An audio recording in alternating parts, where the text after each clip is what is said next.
Non avrebbe retto alla notifica di pignoramento della sua casa, che prima era di suo padre e ancora prima di suo nonno, e questa mattina ha deciso di farla finita.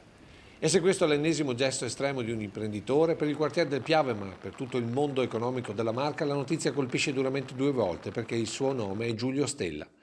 77 anni vissuti nel mondo del mobile con idee innovative che oggi sono la normalità. Tra i primi a produrre battiscopa per le case, Stella, lavorando gli scarti del legno, è stato il primo a produrre pellets per le stufe.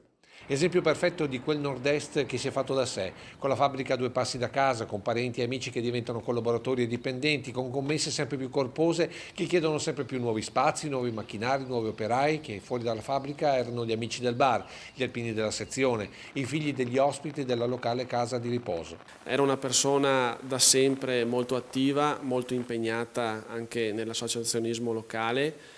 Ricordo che è stato per tanti anni presidente dell'Istituto Bombozzolla di Soligo, al quale teneva particolarmente, proprio perché come presidente ha fatto moltissime attività ed iniziative per tenere alto il nome della struttura. Era impegnato anche all'interno degli Alpini e della Proloco stesso, quindi era una persona molto conosciuta, una buona persona.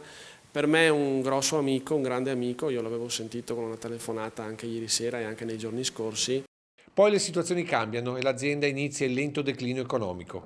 Il fallimento porta alla chiusura dello stabilimento di San Giorgio di Nogaro fino alla storica sede di via Piave a Soligo che finisce all'asta. Giulio si rifugia nella casa che da generazioni è degli Stella e da San Gallo per 10 lunghi anni vede l'agonia del suo impero. Fino all'altro giorno, quando gli arriva la raccomandata che gli intima di lasciare l'immobile. Il resto è storia di questa mattina, con il corpo ritrovato dalla compagna in questo ricovero attrezzi e ricomposto dal figlio Richard e dal sindaco Perencin. Lascia la comunità tutta in uno stato di shock perché morti così non ci si aspetta mai e soprattutto quando sono persone comunque così conosciute che se ne vanno in una maniera come questa fa ancora più male.